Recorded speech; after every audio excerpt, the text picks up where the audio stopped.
Mä olen Kaija Kuusela ja mä oon toiminut täällä Työplussassa yli 20 vuotta ja toimin mielen hyvinvoinnitiimissä. Eli mä teen mielen hyvinvointitiimissä mielenterveys- ja päihdetyötä.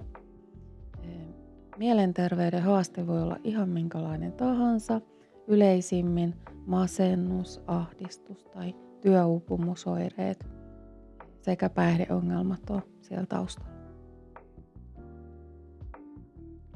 Vastaanotolle voi hakeutua soittamalla ajanvaraukseen tai varaamalla ajan nettiajanvarauksen kautta.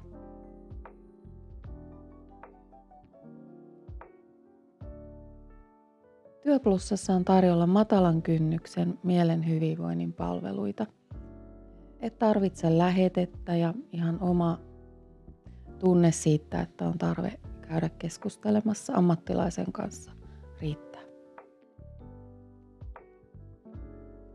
Mielen hyvinvoinnin tiimissä toimii useita eri ammattiryhmiä, psykologeja, työterveyshoitajia, fysioterapeutteja ja myös lääkäri.